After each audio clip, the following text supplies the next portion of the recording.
What's going on? How you doing? I'm going to talk to you about a topic that I think there's a lot of misconceptions about, and a lot of people don't fully understand it, and it's flexible dieting, or if it fits your macros. So anyway, the misconception that a lot of people have is that as soon as they hear about flexible dieting or if it fits your macros, they straight away just think about Pop-Tarts and unhealthy foods, and it's not necessarily true. So what flexible diet, I don't like to call it if it fits your macros, I call it flexible dieting. What it actually is you have a set macronutrient intake. So for example, 200 grams of protein, 400 grams of carbs and 50 grams of fat. You have a set intake of each of those macronutrients, so your fats, proteins and carbohydrates, and you basically fill those macronutrients up with whatever food you want throughout the day. So you could choose to fill it with whatever you want as long as you don't spill over those macronutrients, so as long as you hit that intake, and you can choose to do that whatever way you want to. Now, the reason that I like it and I think it's good is that it gives people an option.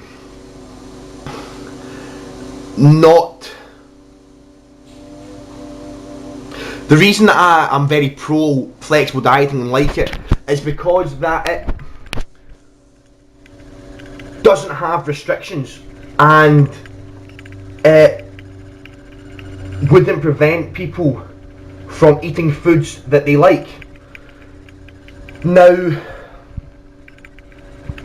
if someone's smart and someone's knowledgeable and they are following flexible dieting, you still are going to include micronutrient dense foods within that. So for example, you would fill it with fruits and vegetables and whole proteins and good carb choices, for example rice or wholemeal pasta, and the list can go on and on. But it also means that if they're wanting a Mars bar or a Pop-Tart or fruit pastels or a Rockstar or anything that they love, or even pizza, they can fit it within their food and not be limited to good foods only. And it, in my opinion, can teach people to not actually cheat, because they can have a Mars bar and still not be cheating and still hit their caloric and macronutrient intake by the end of the day, if that makes sense. And the misconception is that you just fill it with bad foods, and that people do if it fits your macros only eat shit food and don't touch any form of macronutrient dense foods or good foods, which is wrong. I mean, for example, if you look at someone like Matt Ogres or Chris Lavado, who are so pro, this is unreal. If you look at the foods they're eating, they are still getting a shitload of macronutrient dense foods in. They're getting wholesome, good proteins in, and yes, they might fill it. They might have a few food choices in there that might not be considered clean or healthy, but on the whole, they're probably hitting more macronutrient dense foods than the average person, and they're still eating cake and sweets and whatever they want, because at the end of the day, your body can't differentiate between 120 calories worth of carbohydrates, whether that's from brown rice or from Pop-Tarts. At the end of the day, your body goes through two phases, which is lipolysis, which is taken away from cells, and lipogenesis, which is filling cells.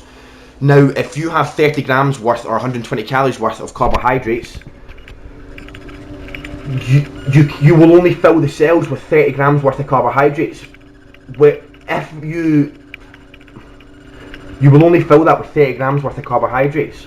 And what I mean by that is that if you take in 30 grams worth of brown rice or 30 grams worth of Pop-Tarts, your body doesn't really know a difference and won't differentiate difference. The only difference it will be is that one will have more micronutrients and one will have more fibre and one won't. But in pure body composition terms, there won't be a difference. So that's my take on it, and I'm very pro it. and I feel that it's most optimal because you should still be smart and fill it with good wholesome foods and proteins and macronutrient dense foods, but it also means that if you want something or there's some foods that you really like and crave, that you can fit them in there without worrying and not cheating and not failing on your diet. So that's my opinion. Hope it was informative, and